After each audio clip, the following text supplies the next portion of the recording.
اللہ تعالیٰ کی رحمت بے حساب ہے، وہ اپنے بندوں کی پکار کو سنتا ہے، بے شک سنتا ہے، بندوں کے آنسوں کو دیکھتا بھی ہے اور ان کی دعاؤں کو قبول کرنے کے لیے لمحہ بلمحہ موقع فراہم کرتا ہے، موقع پیدا کرتا ہے۔ لیکن بعض اوقات انسان بے صبری کا شکار ہو جاتا ہے، وہ سوچتا ہے کہ شاید اس کی دعا رد ہو گئی یا اللہ نے اسے نظر انداز کر دیا۔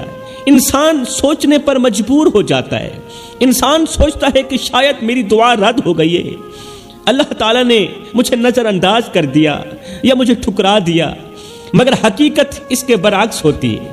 اللہ تعالیٰ بعض نشانیوں کے ذریعے ہمیں یہ پیغام دیتا ہے کہ اے بندے تیری دعا قبول ہونے والی ہے۔ بعض علامات کے ذریعے، بعض نشانیوں کے ذریعے میرا اللہ ہمیں پیغام دیتا ہے، اے میرے بندے تیری دعا قبول ہونے والی ہے، تھوڑا سا صبر کر لے۔ ہمارے اندر سب سے بڑی بیماری یہ ہے کہ صبر کرنا تو رہی دور کی بات، ہم دعا مانگتے ہی بے چین ہو جاتے ہیں کہ نہ جانے ہماری دعا قبول ہوگی یا نہیں ہوگی۔ اللہ کی رحمت پر اتنا یقین نہیں رکھتے ہم لوگ، اللہ کی رحمت سے زیادہ ہم اپنی بے صبری پر یقین رکھتے ہیں۔ چاہیے تو یہ تھا کہ ہم اللہ پر یقین رکھتے، اللہ پر پختہ یقین رکھتے، چاہیے تو یہ تھا، لیکن ہم اپنی نادانگی کی وجہ سے، ایمان کی کمزوری کی وجہ سے، اللہ کی رحمت سے زیادہ ہم اپنی بے صبری پر یقین رکھتے ہیں، ہم جلد بازی پر یقین رکھتے ہیں، ہم چاہتے ہیں کہ جو مانگیں وہ فوراً مل جائے، اور اگر تھوڑی سی دیر بھی ہو تو مایوسی ہمارے ارد گرد منڈلا جاتی ہے، مایوسی ہمارے دلوں میں جگہ بنا لیتی ہے، اور یہی مایوسی ہمیں اللہ تعالیٰ کی رحمت سے دور کر دیتی ہے، یہی مایوسی دعا کی قبولیت سے ہمیں دور کر دیتی۔ حالانکہ اللہ تعالیٰ خود فرماتا ہے صبر کرو، اللہ کا قرآن فرماتا ہے صبر کرو، بے شک اللہ تعالیٰ صبر کرنے والوں کے ساتھ ہے۔ جب اللہ صبر کرنے والوں کے ساتھ ہے، ارمان کی بات یہ ہے ہم صبر کی طاقت سے سرے سے واقف ہی نہیں ہیں۔ صبر کی جو قوت ہے نا، صبر کی جو طاقت ہے نا، ہم اس طاقت سے واقف ہی نہیں۔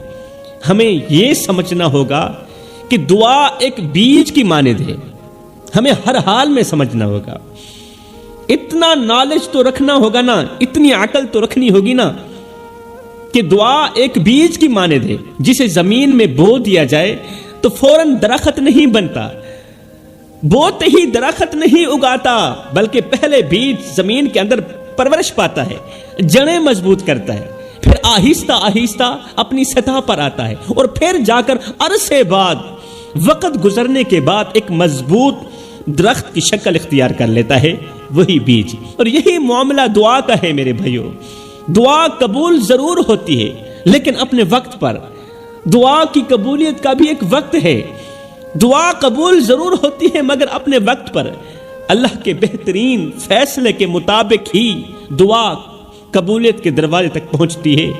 اگر ہم اپنی بے صبری کو ختم کر دیں، جڑ سے ختم کر دیں اور اللہ کی رضا پر بھروسہ کر لیں تو دعائیں خود بخود قبول ہونے لگیں گی انشاءاللہ۔ پھر دعا کی قبولیت کا وقت دور نہیں چلا جائے گا، بالکل قریب رہے گا، مگر سوال یہ ہے کہ وہ کون سی نشانیاں ہیں جو ہمیں یہ یقین دلاتی ہیں کہ ہماری دعا قبول ہونے کے بالکل قریب ہے۔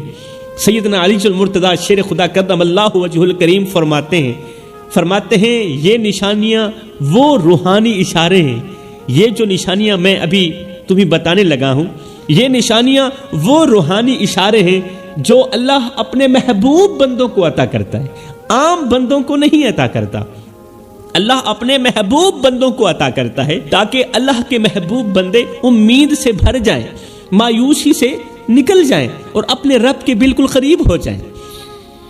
ایک شخص تھا، ہر روز اللہ کے حضور ہاتھ اٹھاتا، گر گراتا، آہوزاری کرتا، مگر اس کی دعا قبول نہ ہوتی۔ ایک دکھی دل انسان تھا، روزانہ روتا تھا، گر گراتا تھا، آہوزاری کرتا تھا، مگر اس کی دعا قبول نہیں ہوتی تھی۔ اس کے دل میں ہزاروں امیدیں تھیں، مگر وہ امیدیں جیسے کسی ویرانے میں وہ امیدیں کھو چکی تھیں۔ دن رات وہ شخص دعا کرتا تھا، آنکھوں میں آنسو لیے سجدے میں پڑا رہتا تھا۔ وہ کبھی سوچتا کہ شاید اس کے گناہ بہت زیادہ ہیں، اس نے بہت زیادہ نافرمانیاں کی ہیں، بہت زیادہ غلطیاں کی ہیں۔ کبھی کبھار تو یہ سوچتا کہ اس کے بہت زیادہ گناہ ہیں، کبھی خیال آتا کہ شاید اللہ نے اسے فراموش کر دیا ہے، شاید اللہ نے اسے ٹھکرا دیا ہے، مگر پھر بھی اس کا دل دعا مانگنے سے نہ ہٹتا تھا، پھر بھی وہ دعائیں مانگتا ہی رہتا تھا، چاہے شیطان ہزاروں وسوسے اس کے دماغ میں ڈالتا تھا، مگر پھر بھی وہ دعا مانگنے سے انکار نہیں کرتا تھا، دعا مانگنے سے نہیں ہٹتا تھا۔ وہ راتوں کو جاگ جاگ کر دل کو تڑپا کر اللہ سے فریاد کرتا تھا، روتا تھا۔ ایک دن وہ شخص مکمل طور پر مایوس ہو گیا تھا، شیطان نے اسے مایوس ہونے پر مجبور کر دیا، کیونکہ مایوسی بھی بہت بڑا گناہ ہے نا۔ ایک دن وہ شخص مکمل طور پر مایوس ہو گیا، اس کا دل ٹوٹ گیا، اس کا دل چھلنی چھلنی ہو گیا۔ جب مایوسی دل کے اندر ڈیرا ڈال دینا تو پھر وہ مایوسی دل کو توڑ کے ہی رکھ دیتی ہے، دل کو چھلنی چھلنی کر دیتی ہے۔ اللہ اکبر۔ وہ شخص جنگل کی طرف نکل گیا، دل میں سوچا کہ اب اللہ سے کچھ بھی نہیں مانگوں گا۔ شیطان نے بار بار اسے ورغلایا تھا، اب اس نے دل میں تہیہ کیا کہ اب کی بار میں اللہ سے کچھ بھی نہیں مانگوں۔ عرصہ گزر گیا ہے، مانگتے مانگتے اللہ مجھے عطا نہیں کر رہا، میری دعا قبول نہیں ہو رہی، اب میں اللہ تعالیٰ سے کچھ بھی نہیں مانگوں گا، بس اب خاموشی اختیار کروں گا۔ اچانک اس دکھی انسان کو ایک بوڑھا فقیر نظر آیا۔ اللہ اکبر۔ بوڑھا فقیر نظر آیا جو ایک خشک درخت کے نیچے بیٹھا تھا۔ فقیر نے اس دکھی انسان کو دیکھا تو دیکھتے ہی مسکرا کر کہا، بیٹا میں نے سنا ہے کہ تو دعا مانگ مانگ کر تھک چکا ہے، تیری دعا قبول نہیں ہو رہی۔ بیٹا میں نے سنا ہے کہ تو دعا مانگ مانگ کر تھک چکا ہے، مگر کیا تو جانتا ہے کہ دعا کبھی ضائع نہیں جاتی؟ تو نہیں جانتا، دعا کبھی بھی ضائع نہیں جاتی، ایک نہ ایک دن ضرور قبول ہوتی ہے، وہ چاہے نیکوکار کی دعا ہو چاہے بدکار کی دعا۔ فقیر کی یہ بات سن کر یہ دکھی شخص حیران ہوا اور مزید روتے ہوئے کہنے لگا، غم میں نڈھال ہو کر کہنے لگا، بابا میں برسوں سے دعا مانگ رہا ہوں مگر کچھ نہیں بدلا، میری زندگی میں کچھ بھی نہیں بدلا، میرے آنسو بہے، میرا دل ٹوٹا مگر میرا نصیب نہیں بدلا، رو رو کہ میں نابینا ہو چکا ہوں، ساری زندگی ہو گئی ہے روتے روتے، میرا دل ٹوٹ گیا ہے مگر میرا نصیب نہیں بدلا، میں جو مانگتا ہوں اللہ وہ عطا نہیں کرتا۔ یہ سن کر فقیر اور زیادہ مسکرایا۔ فقیر مسکرایا اور مثال دینے کے لیے، اسے سمجھانے کے لیے ایک درخت کی طرف اشارہ کرتے ہوئے کہا، اے بیٹے یہ جو سامنے درخت نہیں کھڑا، یہ سالوں پہلے سوکھ گیا تھا، ہر شخص جو بھی اسے دیکھتا تھا ہر کوئی کہتا تھا کہ اب یہ کبھی سرسبز نہیں ہوگا، جو بھی اسے دیکھتا تھا کہتا تھا اب کبھی بھی یہ سرسبز نہیں ہوگا، اب یہ کبھی ہرا نہیں ہوگا، کیونکہ یہ مکمل طور پر سوکھ چکا ہے۔ اللہ کا کرنا ایسا ہوا کہ ایک دن اللہ کے حکم سے رحمت کی بارش ہوئی۔ اللہ اکبر۔ رحمت کی بارش ہوئی اور آج دیکھ وہ سوکھا ہوا درخت کس طرح ہرا بھرا نظر آ رہا ہے۔ اسی درخت کے بارے میں لوگ کہتے تھے اب کبھی بھی یہ ہرا نہیں ہوگا، کبھی بھی یہ سرسبز نہیں ہوگا، آج دیکھ وہ سوکھا ہوا درخت کس طرح ہرا بھرا نظر آ رہا ہے۔ بیٹا اللہ کی رحمت بھی بارش کی طرح ہوتی ہے، اللہ کی جو رحمت ہوتی ہے نا، دعا کی جو قبولیت ہوتی ہے نا، وہ بھی بارش کی طرح ہی ہوتی ہے۔ جب بارش آتی ہے نا، جب رحمت اترتی ہے نا تو مردوں کو بھی زندہ کر دیتی ہے۔ اللہ کی رحمت مردوں کو بھی زندہ کر دیتی ہے۔ آتی ضرور ہے مگر آتی وقت پر ہے، بے صبر نہ ہوا کرو۔ اللہ کی رحمت برستی ضرور ہے مگر وقت پر، اور جب برستی ہے نا تو پھر مردوں کو بھی زندہ کر دیتی ہے۔ مردوں کو زندہ کر سکتی ہے، تمہاری غربت کو تم سے دور کیوں نہیں کر سکتی؟ فقیر کی یہ نصیحت سن کر دکھی شخص کی آنکھیں کھل گئیں، کھلی کی کھلی رہ گئی۔ وہ دکھی شخص واپس لوٹا، پھر سے دعا میں مشغول ہو گیا، مگر اس بار وہ صبر کے ساتھ دعا مانگنے لگا، اطمینان کے ساتھ دعا مانگنے لگا، یقین کے ساتھ دعا مانگنے لگا۔ کچھ دن بعد اللہ کا کرنا ایسا ہوا، اس کی زندگی میں ایسا دروازہ کھلا جس کا اس نے کبھی تصور بھی نہیں کیا تھا۔ اس کی زندگی میں ایسا دروازہ کھلا تھا جس کا اس نے کبھی زندگی میں تصور بھی نہیں کیا تھا، کبھی سوچا بھی نہیں تھا۔ وہ مشکل جس کے حل کے لیے وہ برسوں سے رو رہا تھا، عرصہ دراز سے رو رہا تھا، وہ مشکل ایک ہی پل میں ختم ہو گئی۔ سبحان اللہ، کیونکہ اب اس کی دعا قبول ہو چکی تھی، وہ مشکل ایک ہی پل میں ختم ہو گئی۔ اس پر اللہ تعالیٰ کی رحمت ایسے برسنے لگی جیسے کسی بنجر زمین پر رحمت کی بارش برستی ہے۔ سبحان اللہ۔ اب بات کرتے ہیں وہ کون سی 5 علامات ہیں جن کے ظاہر ہونے سے انسان کی ہر چھوٹی بڑی دعا قبول ہونے لگتی ہے۔ تو فرمایا نمبر 1، اللہ کی یاد میں راحت محسوس کرنا، عبادت میں راحت محسوس کرنا، خوشی محسوس کرنا، اطمینان محسوس کرنا۔ فرمایا جب تم دیکھو کہ تمہارا دل بے وجہ سکون میں رہنے لگا ہے، کوئی بھی پریشانی تمہیں ہلا نہیں رہی، کوئی بھی پریشانی تمہیں اور زیادہ پریشان نہیں کر رہی، اور تم ہر حال میں اللہ کو یاد کر کے خوش رہنے لگے ہو، غربت میں بھی برے وقت میں بھی اللہ کو یاد کر کے خوش رہنے لگے ہو، ہر حال میں جب تم اللہ کو یاد کر کے خوش رہنے لگو تو سمجھ لینا کہ دعا تمہاری قبول ہونے والی ہے۔ سمجھ لینا تمہاری دعا قبولیت کے دروازے تک پہنچنے والی ہے، کیونکہ جب کوئی بندہ ہر حال میں اللہ پر راضی رہنے لگے تو اللہ بھی اس پر راضی ہونے لگتا ہے۔ یہ حقیقت ہے، جب ایک بندہ اللہ کی رضا پر راضی رہنے لگے تو اللہ بھی بندے کی رضا پر راضی ہونے لگتا ہے، اور جس پر اللہ کی رضا اترتی ہے، جس پر اللہ کی مرضی اترتی ہے، پھر اس کی ہر ایک دعا رد نہیں ہوتی، قبول ہوتی، اور ضرور قبول ہوتی۔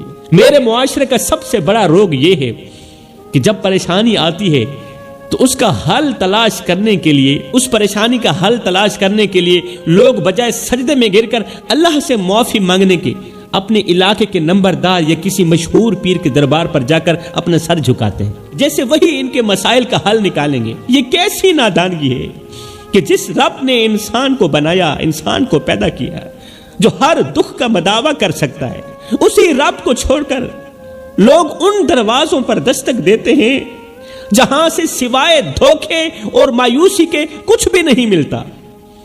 جس دروازے سے تم اپنا قیمتی سر جھکا رہے ہو، اتنا بڑا گناہ کر رہے ہو، تم نہیں جانتے کہ یہ وہ دروازے ہیں جہاں سے سوائے دھوکے کے تمہیں کچھ نہیں ملے گا، سوائے مایوسی کے تمہیں کچھ نہیں ملے گا۔ یہ حقیقت ہے، یہ قیمتی سر کی توہین ہے کسی اور کے آگے جھکانا، کیونکہ یہ وہ ماتھا ہے جو صرف اور صرف اللہ کے آگے جھکنے کے لیے بنایا گیا ہے۔ اس ماتھے کو اللہ نے اگر بنایا ہے تو اپنے آگے جھکنے کے لیے، مگر میرے معاشرے میں نہ جانے کتنے نادان لوگ ایسے ہیں جو اپنے ہی خالق کی عزت کو پامال کر کے، رب کی عزت کو پامال کر کے غیر کے سامنے اپنی عزت نیلام کروا رہے ہیں، اور پھر شکوے بھی کرتے ہیں کہ ہماری دعائیں قبول نہیں ہوتی۔ حالانکہ حقیقت یہ ہے کہ جب دل سجدے میں لگنے لگے تو نصیب خود بخود سنورنے لگتا ہے۔ جب دل سجدے میں جھک جائے، سبحان اللہ، ارے پیشانی تو روزانہ جھکتی ہے، سر تو روزانہ جھکتا ہے، جب دل سجدے میں جھکنے لگے تو نصیب خود بخود سنورنے لگتا ہے، اور جب بندہ رب کے علاوہ کسی اور سے امید لگانا چھوڑ دے تو اللہ اپنی رحمت کے دروازے اس کے لیے ہمیشہ کے لیے کھول دیتا ہے۔ تو فرمایا نمبر 2، دوسری علامت، جب تم دیکھو کہ دعا مانگنے کے بعد تمہارا دل اللہ کی محبت میں پہلے سے زیادہ کھینچنے لگا ہے، سبحان اللہ، اللہ کی یاد میں، اللہ کی محبت میں تمہارا دل پہلے سے زیادہ کھینچنے لگا ہے اور اللہ کی یاد کی طرف جانے لگا ہے، تمہیں عبادت میں پہلے سے زیادہ لذت محسوس ہونے لگی ہے، اور تمہیں اللہ کے قریب جانے کی شدید تڑپ ہونے لگی ہے، تو سمجھ لو کہ تمہاری دعا کی قبولیت بالکل قریب ہے، سمجھ لو تمہاری دعا قبول ہونے والی ہے۔ کیونکہ جب اللہ کسی بندے کو نوازنے کا فیصلہ کرتا ہے نا، جب اللہ کسی بندے کو عطا کرنے کا فیصلہ کرتا ہے نا، تو پہلے اس کے دل کو اپنی محبت سے بھر دیتا ہے، تاکہ وہ بندہ دنیا کی ہر چیز سے زیادہ اللہ کو چاہنے لگے۔ یہی وہ لمحہ ہوتا ہے جب دعا محض ایک درخواست نہیں رہتی بلکہ ایک مضبوط رشتہ بن جاتی ہے۔ آج لوگ دعا کو ایک رسمی عمل سمجھ بیٹھے ہیں، رواج کے طور پر رسمی عمل سمجھ بیٹھے۔ وہ چاہتے ہیں کہ ان کی دعائیں بغیر کسی خلوص اور محبت کے فوراً قبول ہو جائے، خلوص کے بغیر، محبت کے بغیر ان کی دعائیں فوراً قبول ہو جائیں۔ یہ غلط ہے، یہ نہیں ہو سکتا۔ خلوص کے بغیر بھی کوئی دعا قبول ہوئی، محبت کے بغیر بھی کوئی دعا قبول ہوئی؟ ایسے لوگ دعا بھی مانگتے ہیں مگر ساتھ ہی دنیاوی سہارے بھی تلاش کرتے ہیں، جیسے کوئی انسان ان کی تقدیر بدل دے گا۔ جو دعا اللہ کے سامنے سچے تعلق کے بغیر مانگی جاتی ہے نا، وہ ایسے ہی ہے جیسے بے جان مٹی میں بیج ڈالنا۔ یہ حقیقت ہے، جو دعا اللہ کے ساتھ سچے تعلق کے بغیر مانگی جاتی ہے وہ ایسے ہی ہے جیسے بے جان مٹی میں بیج ڈالنا، بیج بونا، جو کبھی درخت نہیں بن سکتا۔ وہ بیج ضائع ہو گیا کیونکہ وہ بیج ڈالا ہی ہم نے بے جان مٹی کے اندر ہے۔ اللہ اکبر، مٹی بیکار تھی، ہم نے اس کے اندر قیمتی بیج ڈال دیا تو وہ ضائع ہی ہوگا نا، وہ کبھی درخت نہیں بن سکتا۔ مگر جو دعا محبت یقین کے ساتھ مانگی جاتی ہے وہ قدرت کے نظام میں حرکت ضرور پیدا کر دیتی ہے، وہ ضرور قبول ہوتی ہے میرے بھائیوں۔ فرمایا نمبر 3، جب تم دیکھو کہ تمہارا دل بے وجہ استغفار کرنے لگا ہے، تم گناہوں سے نفرت محسوس کرنے لگے ہو اور تمہیں نیک اعمال کی طرف کھینچاؤ محسوس ہونے لگا ہے، تو سمجھ لینا، پکا یقین کر لینا کہ تمہاری دعا جلد از جلد قبول ہونے والی۔ کیونکہ جب اللہ کسی بندے پر اپنی رحمت نازل کرنے کا ارادہ کرتا ہے تو پہلے اس کے دل میں گناہوں سے نفرت اور نیکیوں سے محبت ڈال دیتا ہے۔ سبحان اللہ، اس کے دل میں گناہوں سے نفرت ڈال دیتا ہے اللہ تعالیٰ، اور اس کے دل میں نیکیوں سے محبت ڈال دیتا ہے۔ پھر وہ چھوٹی سی چھوٹی نیکی کو بڑی نیکی سمجھ کر ہی ڈال